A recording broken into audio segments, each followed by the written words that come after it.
I now give the floor to the representative of Greece. Thank you, Mr. President. I would also like to thank Special Envoy Mr. Peterson and Under Secretary General Mr. Fletcher for the detailed briefings. Their participation here sheds valuable light on the issue at hand. Mr. President, Greece welcomes the fall of Assad's authoritarian regime in Syria in what constitutes a watershed moment for the country and the region. However, the situation on the ground is fluid, and it comes both with opportunities and risks. Hopefully, in the wake of this momentous development, Syrians deserve peace, a peace that must and can only be assured through an orderly and fully inclusive political transition towards a legitimate, representative and non-sectarian government based on democratic legitimacy in the spirit of UN Security Council Resolution 2254. Mr. President, in line with these principles, Greece supports the unity, independence, territorial integrity and sovereignty of Syria. No effort should be spared for the protection of all affected civilians, including Christians and all religious minorities and ethnic groups, as well as to safeguard Syria's rich cultural heritage and religious monuments. Greece also attaches great importance to guaranteeing the security and the prosperity of a historical Greek Orthodox community in Syria, which also includes Greek citizens.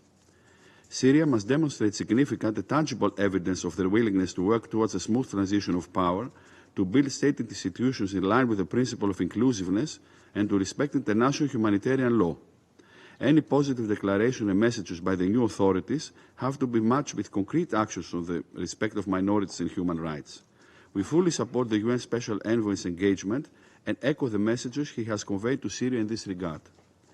Greece stresses the importance of a Syrian-led, Syrian-owned, fully inclusive political process, free of foreign interference, the only viable pathway towards a permanent cessation of hostilities in the war-torn country.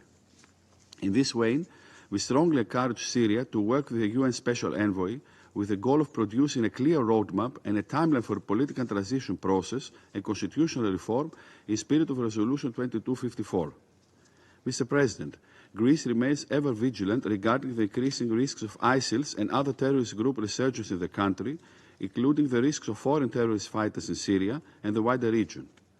Syria must also abide by all relevant resolutions of the Council regarding non-conventional weapons and cooperate with the international community, particularly on chemical weapons stockpiles. A key priority should be facilitating the safe and voluntary return of Syrian refugees to their home, which I have craved for far too long and which is a recognized priority of the international community. We fully support the efforts of UNHCR, OCHA and all other related agencies of the UN system in this regard. Mr. President, let me also underline a deep concern for the potential regional ramifications of the recent upheaval in Syria, calling for all parties to practice self-restraint, respect international law and Syria's territorial integrity and sovereignty.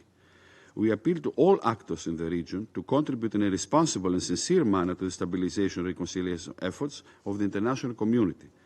It is also crucial that all regional stakeholders refrain from acts that could jeopardize the political transition in the country for the sake of their own foreign or domestic political goals. Mr. President, since the October 7th terrorist attack, instability has swept in the Middle East with devastating global ramifications.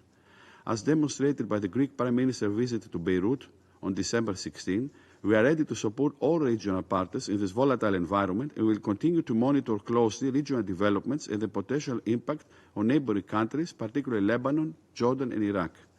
Mr. President, as a final note, Greece expects its full support to UNDOF and the implementation of its mandate and calls on all parties to respect the 1974 disengagement agreement and fully abide by its terms. Mr. President, let me conclude by reiterating our steadfast commitment to the vision of a peaceful, prosperous and democratic Syria, to the realization of which we shall continue to contribute through our strong and long-standing ties with the Arab world and our regional partners. I thank you. I thank the representative of Greece.